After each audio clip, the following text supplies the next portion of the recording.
नमस्कार मित्रांनो, तर आपण काल व्हिडिओ टाकलेला 100 मीटरच्या स्टार्टसाठी आणि शेवटच्या फिनिशिंगसाठी हॅमस्ट्रिंग ह्याच्यावरती बँडवरती. तर ह्या बँडवरती हॅमस्ट्रिंगवर कसा वर्कआउट केला पाहिजे. तर आज सेट आपण टाकणार आहे, कारण की बरेच विद्यार्थ्यांनी कमेंटमधून सांगितलं की आम्हाला सर सेट सांगा जेणेकरून आम्हाला 100 मीटरला फायदा होईल.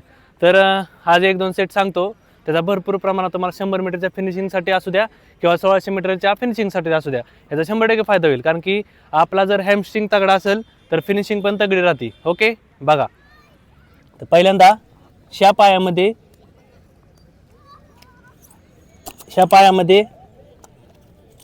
अडकवा, त्याच्यानंतर ना ह्या हॅमस्ट्रिंगवरती लोड आला पाहिजे.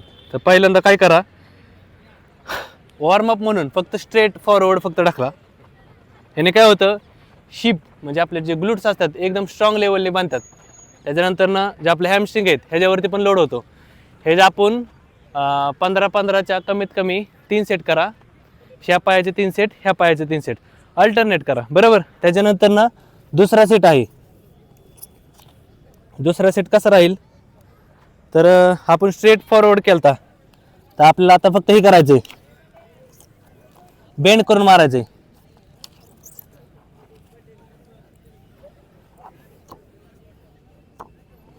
आता आपण सरळ नेलता, आता आपल्याला वर ढकलायचंय.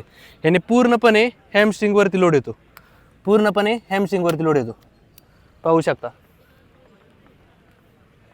हा ग्लूटचा नाही तर हॅमस्ट्रिंगचा वर्कआउट आहे. तर ह्याचे सुद्धा आपण 3-3 सेट करा. 100% तुम्हाला 100 मीटरच्या फिनिशिंगसाठी फायदा होईल. आणि अजून सेट हवे असतील तर अजून सुद्धा कमेंटमधून सांगा. धन्यवाद.